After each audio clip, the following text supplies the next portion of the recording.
Thank you so much, all of you, for coming. My name is David Rowland.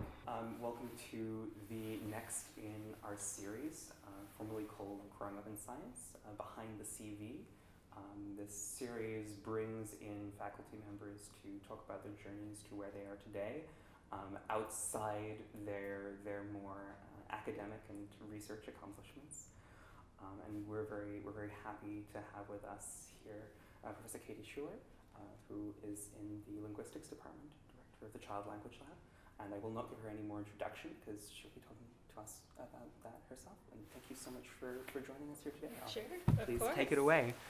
So I'm told I should just sort of talk about my path to where I am now. And I guess I can start with where I grew up. So I grew up in Western New York, near Buffalo, kind of, but in a really small town. So I think there's a town and a village, and I lived in the village. The village current population is 680 people. The town is like 2,500 people-ish. So it was a super small town. The school was kindergarten through 12th grade, so I went to the same school all 12 years. The bottom floor was K through 6, the top floor was 7 through 12, so you got to go upstairs for high school.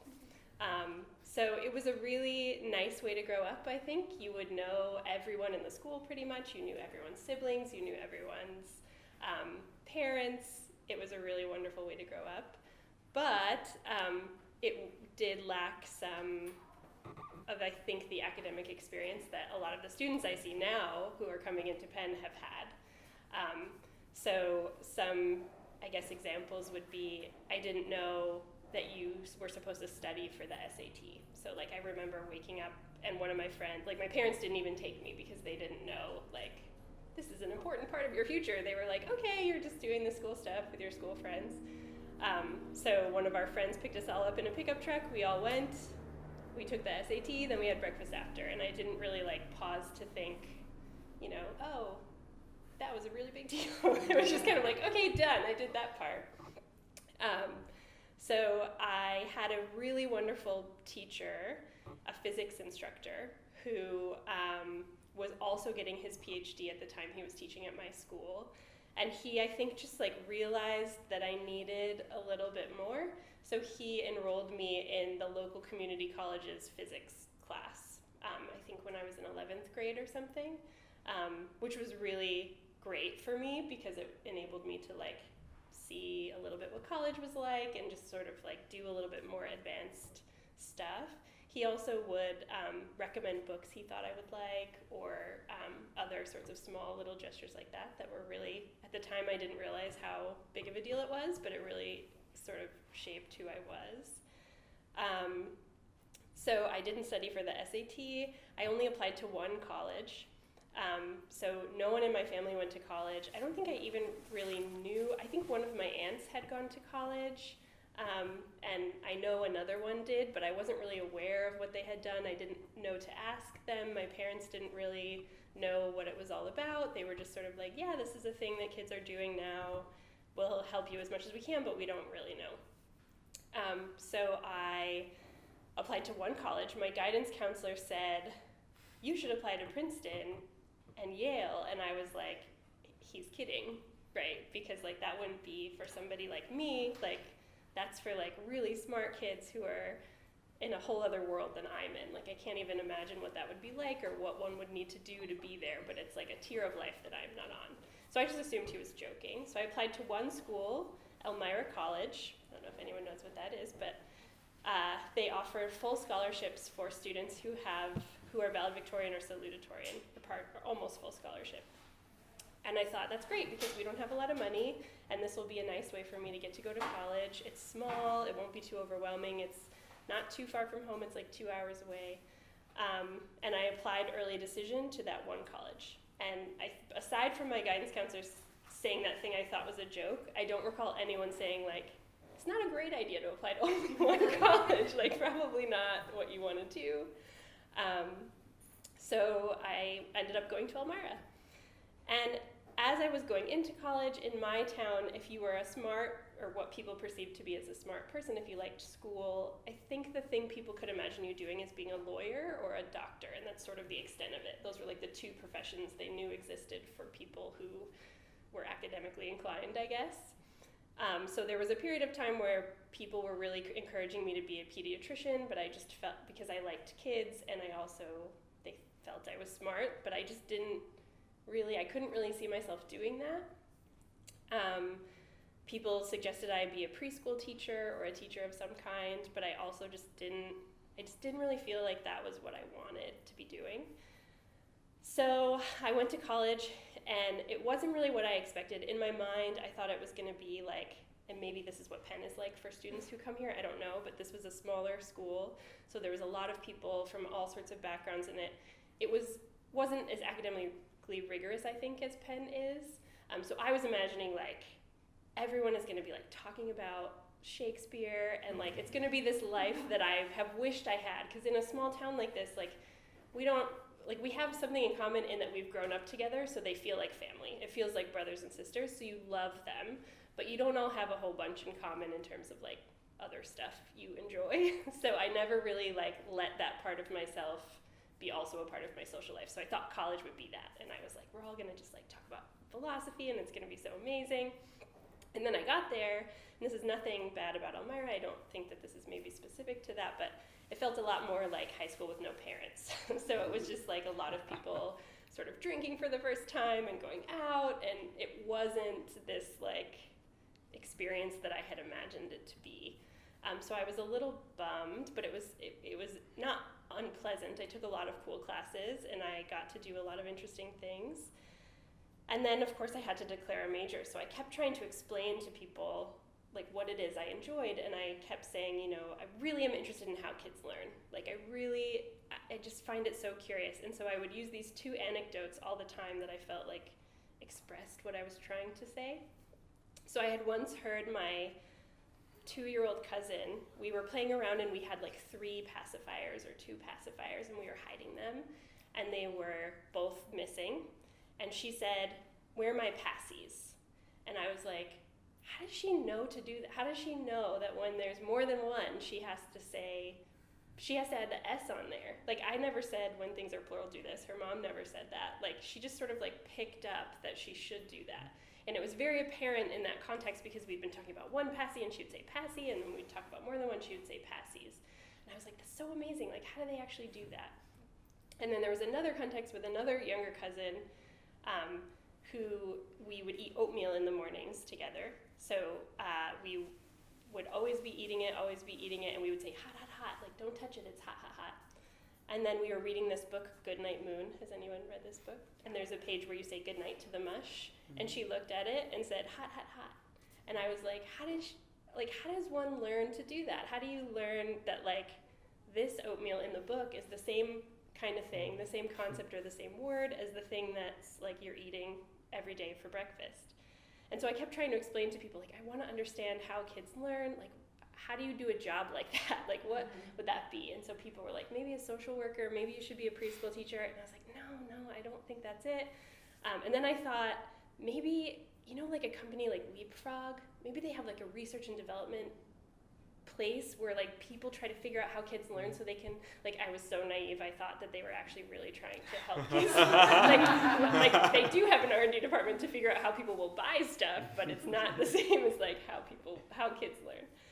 So I just kept trying, and I couldn't land anything that was what I should do. So I ended up being pre-med, because everyone kept saying be a pediatrician, and that was like the thing that I felt like that's all there is. And then my physics teacher, I emailed him a couple of times from high school and said, like, I really don't know what I'm gonna do. And he was like, well, I'm getting a PhD in physics because I'm really interested in like figuring stuff out. I like asking questions and doing research to ask questions, and that's what you sound like. It sounds like you want to do that, but on kids and how they learn, there must be, like, there's developmental psychology, there's fields for which you can do that. And then he only knew in his own radius, but he sent me a few links to professors at universities near us. So I reached out to one of them, Alyssa Newport at the University of Rochester, and she studies language acquisition. And she agreed to meet with me. This was like July of my end of my sophomore year, so I was going to be a junior. And she sat down and talked with me, and she's like, you sound like a grad student, when I told her all this stuff. And she's like, and I was like, what's that? Like, what do you mean? And she's like, oh, well, you go to grad school and you have this question you're interested in, and you get trained to do research, and then you can get a job doing that. Like, you can do this your whole life. You can just ask the question your whole life. And I was like, whoa, awesome. Yes, this is what I want to do. Great. So she encouraged me to apply. I think the deadline has passed, but they allowed me to transfer to the University of Rochester. And I got to work in her lab, and it was my first time ever working in a lab. So I had no experience. I didn't even know research was a thing, but she took a huge chance on me and was like, I'll put you with this grad student. You'll work on this project with her. You'll see what it's like. We have this whole major called Brain and Cognitive Science. There's a language development track. It'll be perfect. And I was like, great. So everything seemed like, it seemed like I had finally landed my thing. So I was very happy. So I transferred with no notice, basically, to a whole new school. And then the issue that came up was money. So Elmira had been nearly free for me. And my parents are wonderful and generous in so many ways, but paying for college was not among the things people did. And it wouldn't even be because they couldn't necessarily. It was just, it didn't occur to people that that's a thing that you do, is like pay for your child's college. So I would have to be paying for it myself. So as I was enrolling, they let me know that on my CV, or whatever you call it at that time, resume, that I had won an award in high school from the University of Rochester. It was like a humanitarian and social sciences award. And they were like, did you know that came with a scholarship? And I was like, no. Nobody ever told me. I thought it was so nice that I won this award. But they were like, yeah, we actually use it as a recruitment tool to get kids to come, and you're supposed to have this like scholarship. But since you didn't come, you can't use it anymore. So I was like, oh, okay. Cool. So that was a little crushing. That was like, okay, well, how am I going to figure out how to do this? So I talked with some financial aid people. Alyssa Newport tried to help. They did whatever they could to get me scholarships, but because I was from this town where people don't pay for college, and the FAFSA bases it on how much they think your parents should pay for college, I didn't get a whole lot of aid.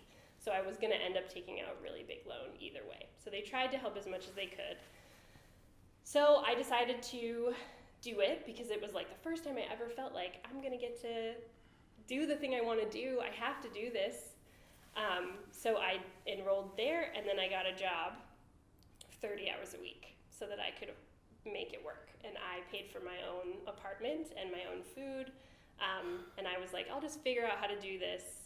It'll be fine.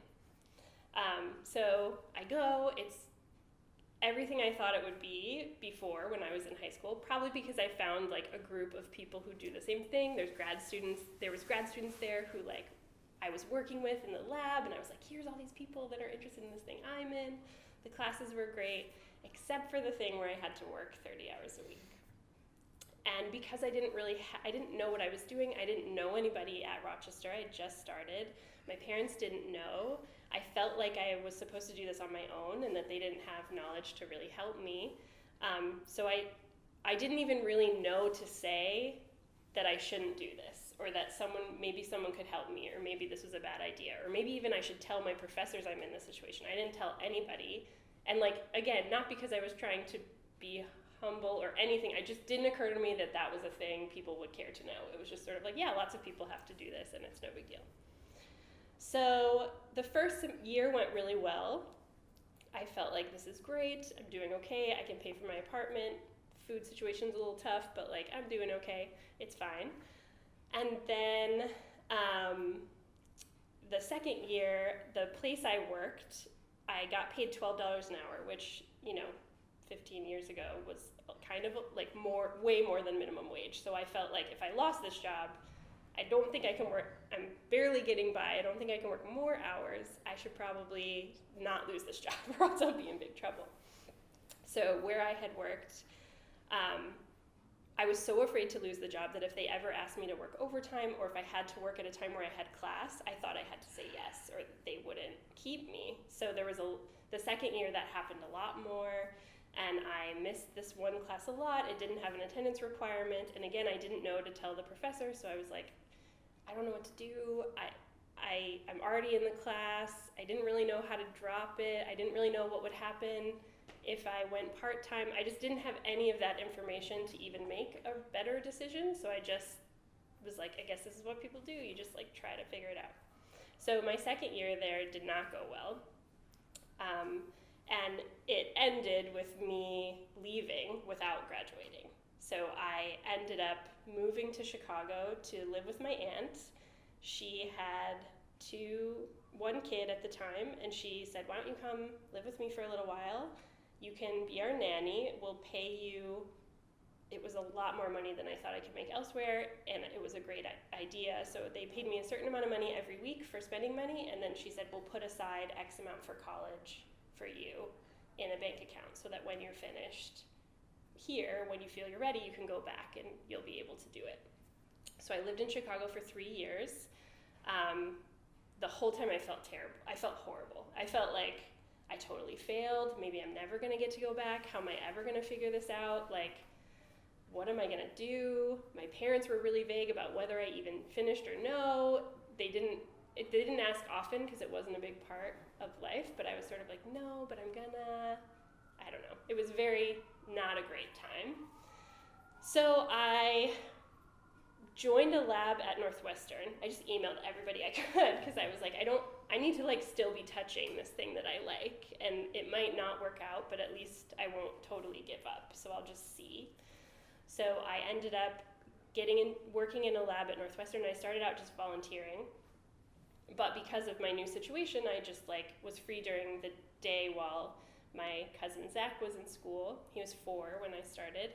So he went to preschool until 12, then I picked him up. So until 9 to 12, I worked at Northwestern volunteering. And Amy Booth was the PI of the lab there. She's now at Vanderbilt.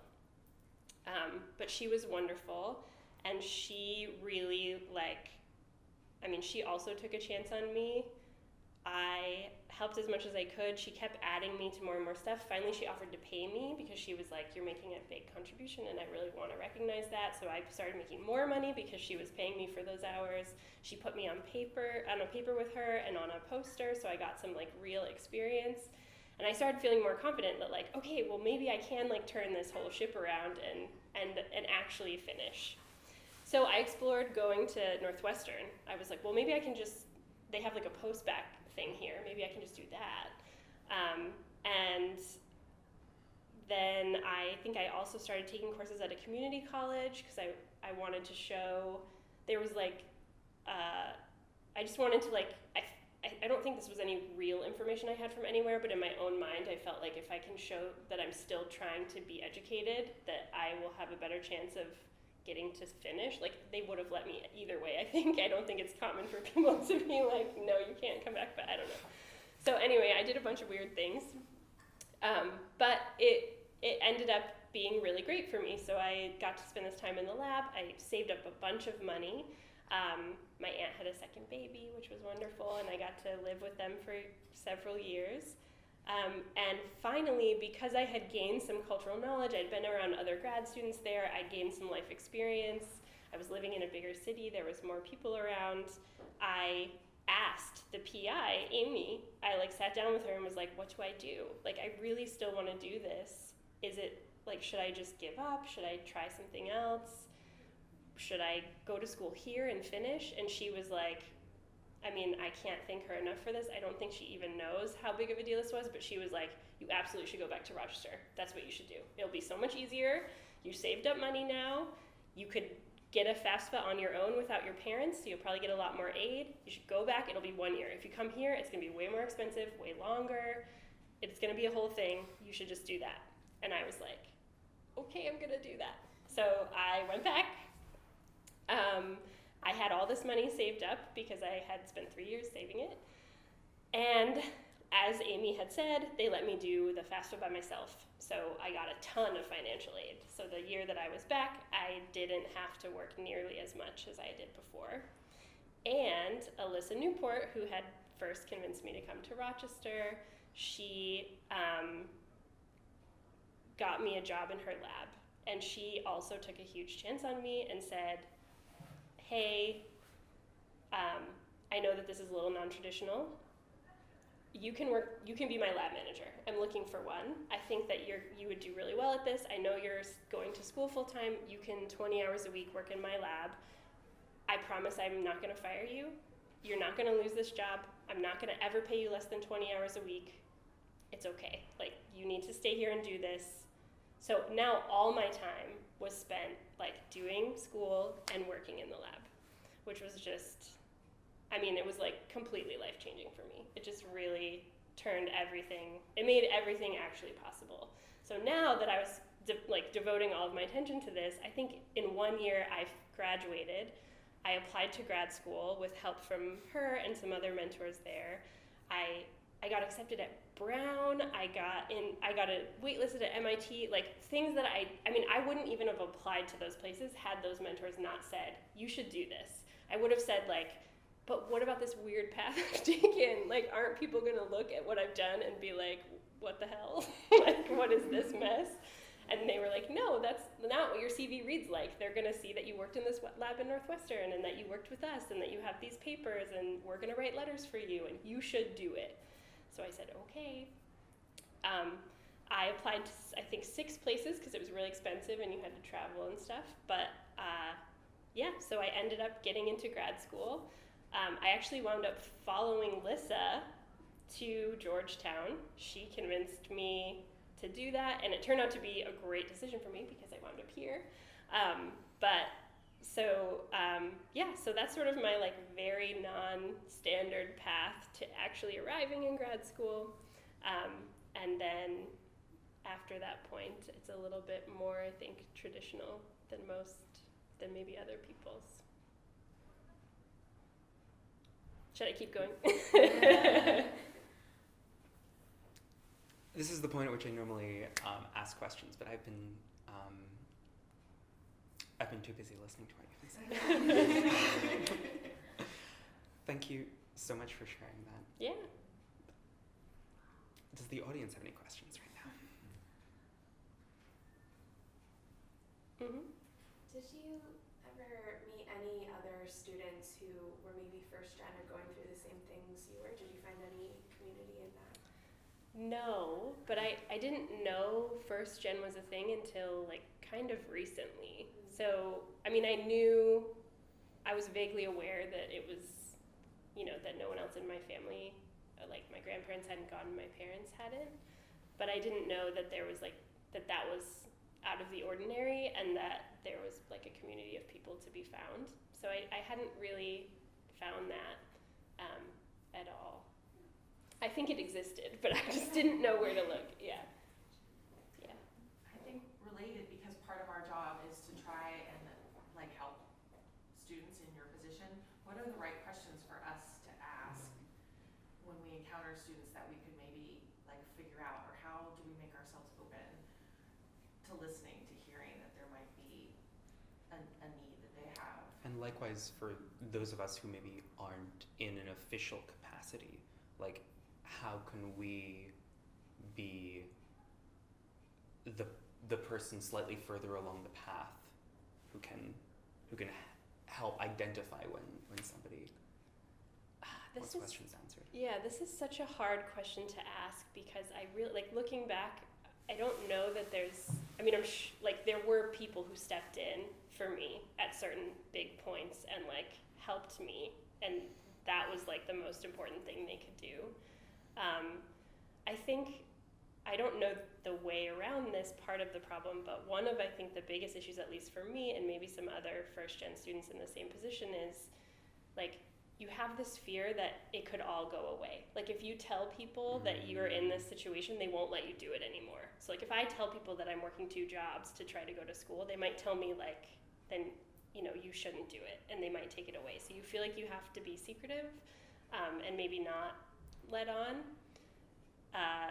And also, I don't know, I think just telling students that you can tell us, people are going to help you. There's a lot of people here that are going to help you. We're not going to take it away.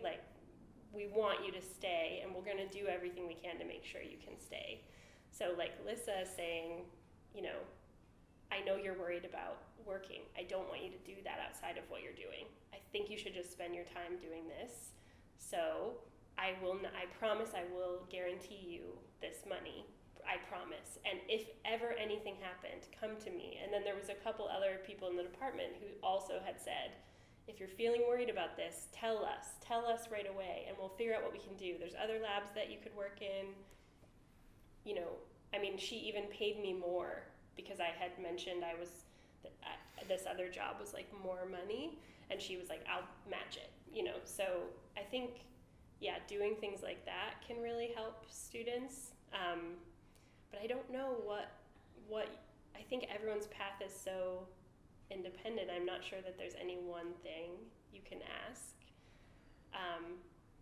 My dream would be, I think I've told Anne this before, that like by the time I leave Penn, I would love it if the absolute minimum we paid student jobs was the living wage in Philly. Because like by offering below the living wage, it's essentially saying like, these jobs are available for students, but not you, low-income people, because you can't actually take them. You have to take the job at Starbucks that will pay a living wage. So I think there's like small things like that we could do that would really help keep students in. I know there's a lot of events here too that help point students to like, you can get a job on campus. You can get a job on campus. Like knowing that would have been really helpful for me. That there are jobs that you could do that would be related to your future, and someone will help you find one. So I think just getting that information into students could help a lot. As a first-gen student, I can corroborate a feeling that you can't really ask for help because it'll let people know where you're coming from, and that might be too much. And I was just wondering, in your experience, this is a two-part question, what made you feel like you were able to ask for, like what particular thing made you feel like you could go beyond that barrier of fear and actually rely on someone for help? And then the second question is, there were many points where it sounds like the whole path was hard, and many would have given up if they were in your shoes. What made you keep going?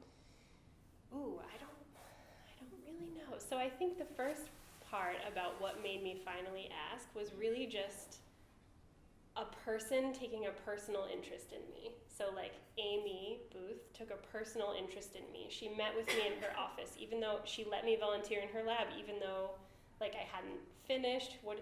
For all she knew, she could have assumed I just like didn't finish because I wasn't very smart or very committed to things. But she said, yeah, sure, why don't you volunteer here? And she met with me, and she kept on encouraging me, and she kept on offering me more and more things. And she kept asking. So like she never stopped. Like if she had stopped and said like, could you work here if I paid you? And I said, no, I don't think so. But she asked like, why not? Like what could I do to help, or how, like what's stopping you from doing this? I want to help you. I think you would be really good at doing this, and I don't know why you're not saying yes. And so I think she asked enough times that I was like, well, the real reason is this. And then she was like, oh, well, that we can solve. Like, here's what you should do. And then I think I also needed a recommendation to apply to Northwestern to like finish there in the post-bac program. So I had went to talk to her to ask about that. And that's when she said like, this isn't a good idea. When she was like, I just want to be honest with you. I love having you here. I want you to stay and work with me, but this is not the best choice for you. What you should do is this. This will be so much easier, so much cheaper. And when she started saying things that I identified with, it made it easier for me to ask her, because I felt like she's aware of my situation and she wants to help. So then when I went back to Rochester, I think she's the one who encouraged me to reach out to my old lab, because she was like, if you're the person I know you are, they really valued you. Even though it was hard for you and you struggled, you bring a good thing. So you should reach out to her and say you're coming back and explain it to her. I'm sure she also emailed her. Like, I can't imagine she didn't. Now that I'm in faculty position, like, I know I would, so I'm sure she did. I'm sure that she probably explained more of the situation than I even did, because I'm trying to ask myself, like, how did Lissa actually know that I was worried about that? How did she know to offer me to stay more hours and to say those things? And I think it was probably Amy had told her to. So by inviting those things, it made me feel like I could tell her. Like, she sort of said, I already know this. So I think it was other people's persistence that, like, forced me to be brave. And then the giving up part, I really wanted to give up a bunch of times. I thought, I kind of did. Like, I gave up on Rochester because I was like, I can't actually do this. Like, I can't actually work this many hours. I can't feed myself if I'm not working, so that's not going to work. But I don't actually have a degree, and I haven't made any plans to do anything else. So living with my aunt and being a nanny was a really good next step. And so I didn't feel rushed in that context because I had a roof over my head, people were feeding me, I had family around, and I had some time and space to, like, think about what I wanted to do. I think as a first-gen student, you might know the feeling, like, when you're working so much and trying to do so much, you often don't have time to just stop and be like, what should I do? What should I even do? Like, you just have to, like, get through the day, and then you are like, okay, and then the next day you start again. So it gave me the time to really sit and be like, what should I do? Where should I look? And every day from 9 to 12, I just, like, figured out what I should do next. And I think that's what, having that space to do that gave me some, gave me a lot. Yeah.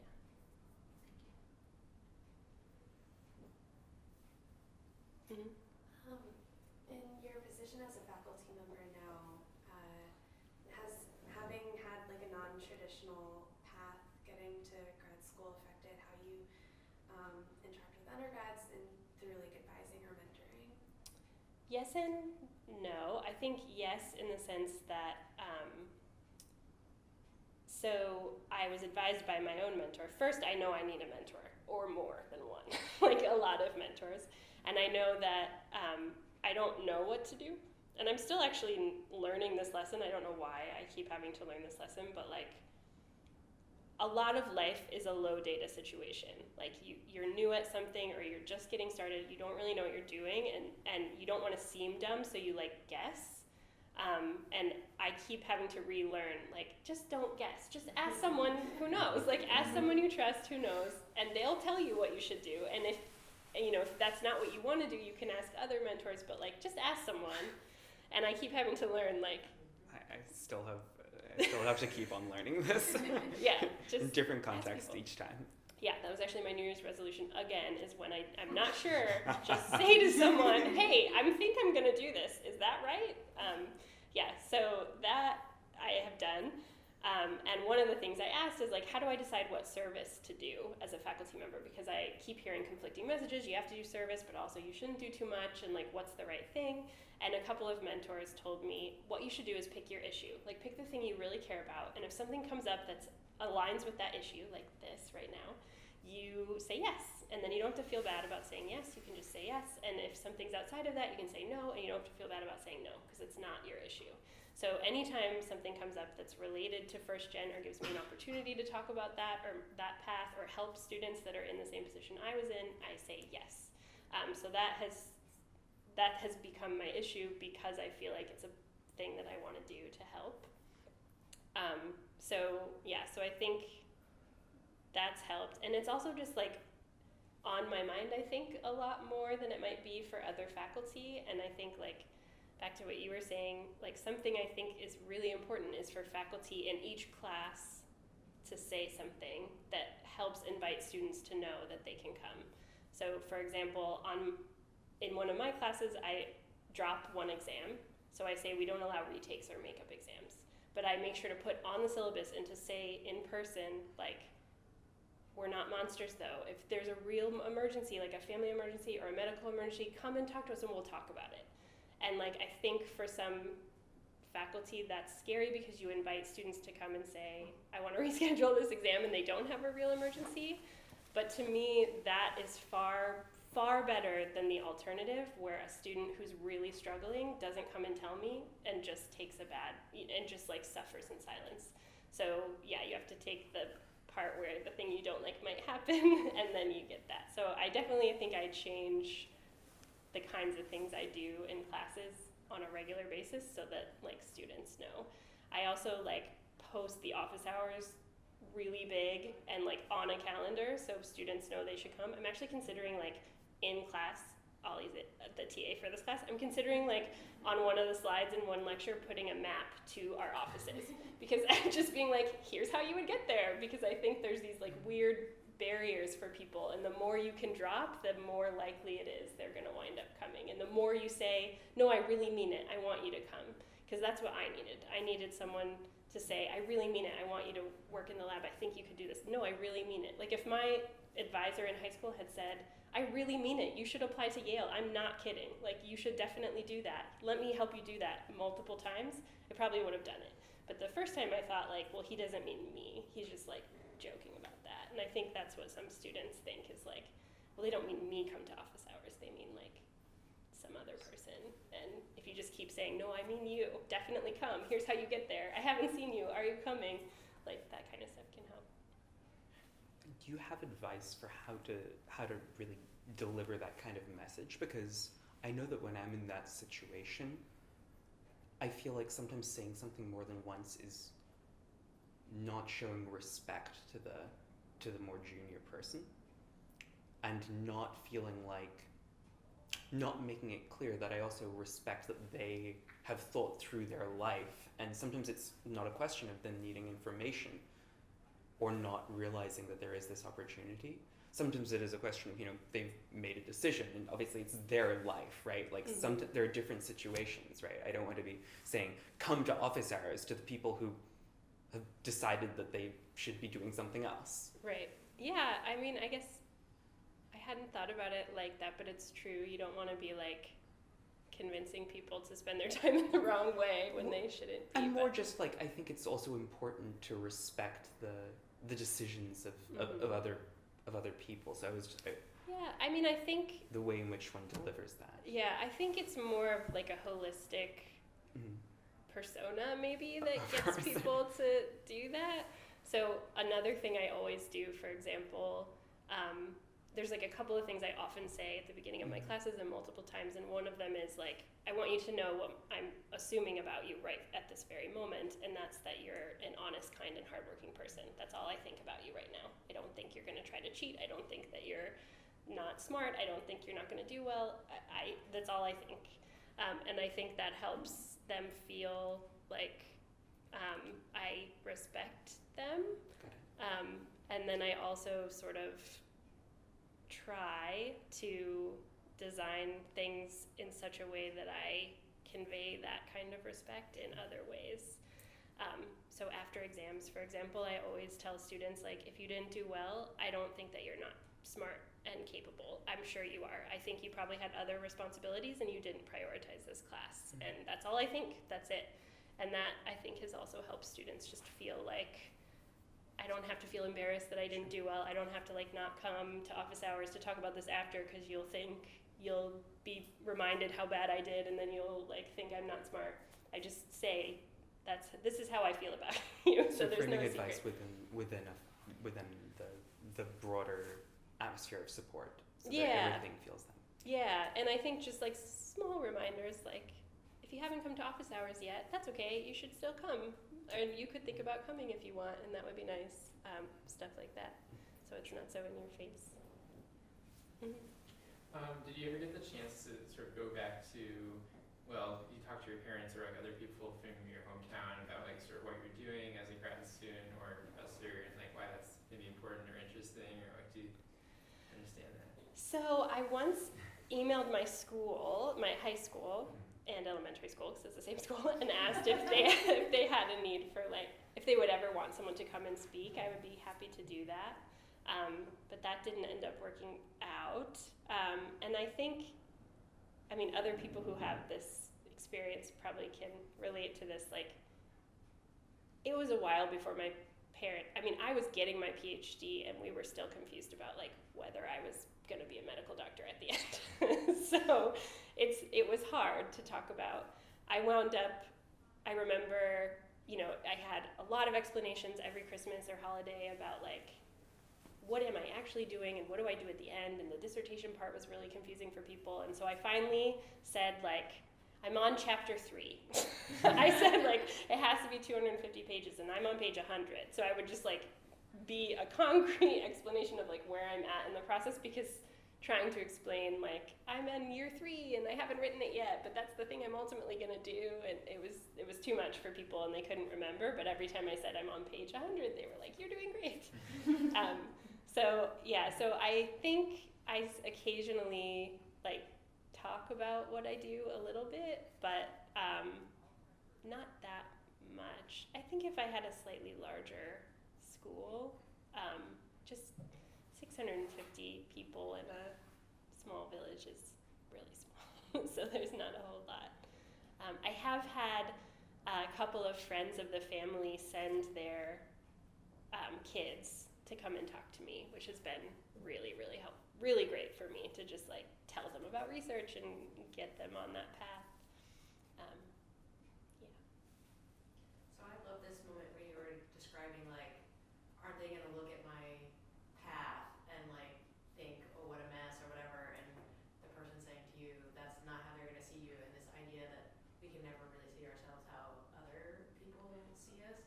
I'm contrasting that with this idea of a non-traditional path to a PhD, because I believe that everybody's path is their own path, and therefore all of our paths to wherever it is where you're going are sort of non-conventional.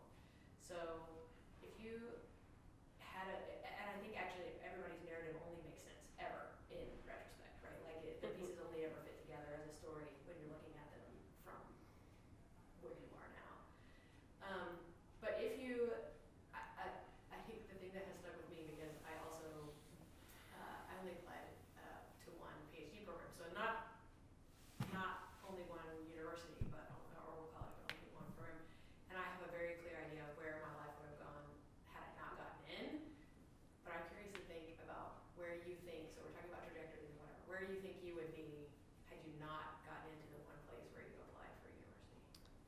Oh, I don't know. I think it would have been revealed that I had gotten the scholarship to the other school because that was my like whole reason. And so I think if that had happened, I would have paused.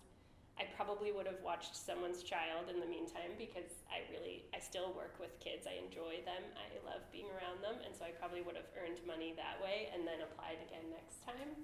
I probably would have gone to the physics teacher sooner for advice on what to do, because I ended up doing that like my sophomore year of college, but I probably would have been like, oh, this is harder than I thought, or there must be some trick.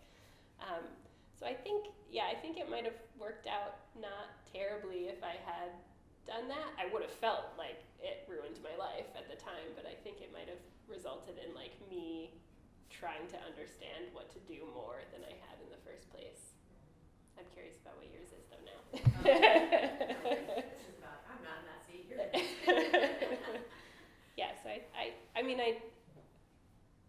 given what has happened in my life, I now feel there is almost nothing a person can't recover from. Like, you really can reinvent yourself at any time. This is my favorite part about the beginning of the semester too. I tell students this in all my classes too. I love the beginning of the semester. No matter what happened last semester, if you totally tanked everything, you can like rise again like a phoenix and just start over. You can read everything, you can do all the work at the beginning of the semester, like anything is possible. And I think academic life is so nice for that, because like there's all these like times where you can be like, well, everything sucks right now, but next semester it's gonna be way better. I just gotta get through this, and then next semester it'll be good. So I think it would have ended up eventually toward the same direction, but would have been more secure.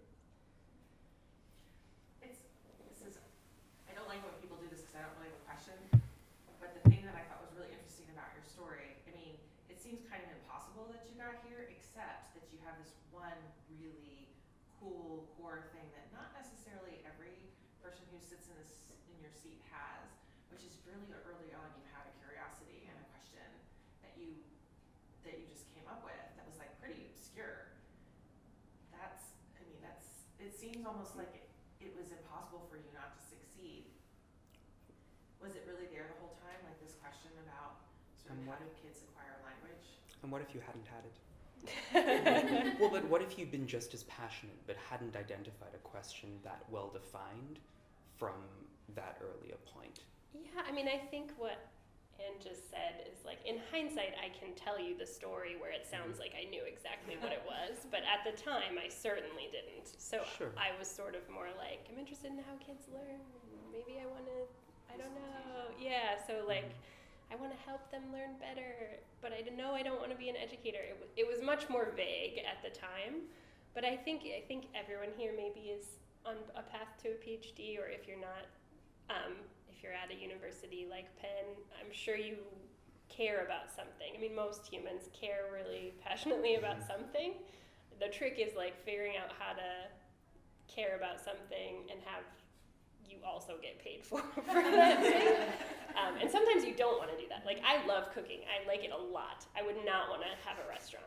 Like, I wouldn't want to do that. That would totally ruin the whole thing for me. But like, having a PhD and getting to work on this question all the time, like, that's fun. I mean, parts of any job are not fun, but like, you get to do the thing you like and be paid for it, which is nice. Yeah, so I don't know. I think a lot of people can identify with feeling strongly about something, and just trying to figure out what it is the hard part. Although when I started my PhD, I did neuroscience, and there it's much more common for people to be like, I like brains, and that's it. Like, they don't have to say like, I want to do this, I want to do that. They can be like, I kind of like brain. Like, I can remember being a first-year grad student and other students saying like, I'm interested in brain imaging, and me being like, well, that's a method. Like, that's not a question. That's like a method. But that's totally great when you're a neuroscience student. That's what you're supposed to do. And in linguistics, it's kind of like that too. You can come in being generally interested, and then you work with a bunch of faculty on rotation, and you find the thing you love once you get there. So yeah, some fields I think have more of a like, let us show you what we do, and you can find among this vague idea you have what specific question you have. But for me, it was more like, I need to reverse engineer how I get to the point where I get to ask this one question. Yeah. I'd like to invite the people in the room who haven't asked a question yet. Not to put anybody on the spot. But. Hi, so thank you so much for sharing your personal story. I'm deeply moved. Actually, I'm a visiting scholar here, so I'm a associate professor in my home institution. So basically, I'm not a student. I also have a question. That is how to balance your work life with your daily life. Because I have several PhD students to supervise, and sometimes I feel overwhelmed because I kind of feel responsible for them. I want to make sure that they are doing the right thing, they are achieving academic success. Am I doing the right thing? Should I think like that? So I need your suggestion. Yeah, so I didn't even get to the part where I like made a whole lot of mistakes, like in my first years as faculty and like all the stuff I've learned. But I think that's where it's really helpful to have mentors. And if you don't already, you should get some. Just ask people if they're willing to be your mentor, because it's so valuable. So for me, I had a time issue before because my husband took a job in DC. He sort of had to. And so I was left here in a faculty job with a toddler by myself all the time. So I lost a lot of time and I wasn't doing great. Now he's back, my time has opened up, but I really only have like 40 hours. So it's not like I'm working like 80 hours a week if I want to spend time with her too. And what's really helped me is to, one, relax the amount of time I think I need to spend on things. So a lot of faculty have told me, like, don't be so available to people, and not in a bad way, but like, you're not respecting your own time enough if someone asks you for a meeting the next day and you say yes. Because like, even though that time is you don't technically have a meeting, like that is time that you were using for something for yourself, and if you give it all up, you're not going to do well. It's just not going to do well. So you have to like commit to time for yourself and then schedule meetings with students around that. So what has worked for me is every single morning, without fail, I do writing until 11. I even turn my phone has a parental lock that my husband controls, and it shuts everything off except for texts and calls in case my daughter's daycare calls. And I can't look at my email, I can't look at the internet, I cannot do anything. I have a lock on my email on my computer that also, it's called Inbox When Ready. You can set a timed thing, so I cannot check my email until 11. So every day I am forced to do writing. And it's been amazing. I have gotten so much more done than I was getting before. I'm spending the time I need to spend. The very first hours are mine, and then in the afternoon I can give that away and not feel so bad about it. But yeah, my advice would be to like schedule your stuff and put it on the calendar, and then give time away to students, and then don't feel bad about giving it away. But don't meet with them all the time around the clock. Okay, I will definitely try that. Yeah. Are there any more questions?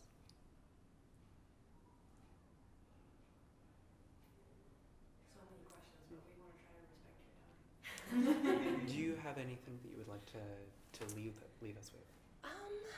So I think, that you can always reinvent yourself is the thing I hope you would take away. That it's never too late to do the thing you want to do. You've never ruined anything. You can always recover, and you just have to ask people for help.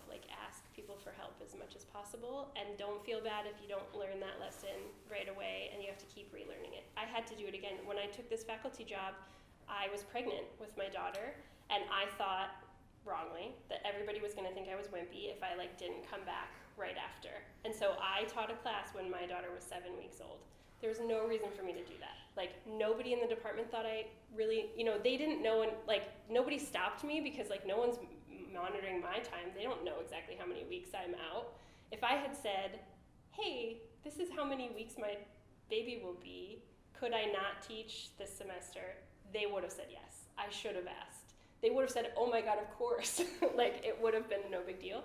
But I didn't ask. Again, I still need to learn that lesson. So don't be too hard on yourself. You're gonna have to keep relearning it, especially if you've had struggling circumstances as you've been growing up. It doesn't come easy or natural to me, but I just keep every year trying to ask for what I need, say what I need. If something seems really too hard, tell someone it's too hard and you need help, and see if someone can help you. And it's okay to do that. I had the same feeling I had as a first gen student, that I thought someone would take it away from me if I admitted that it would be hard, and it's not true. It isn't true. That wouldn't have happened. It would have been way better if I had asked for help. So keep on asking for help. Don't stop.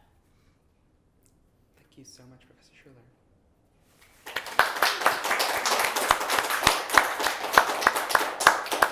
And thank you all so much for joining us.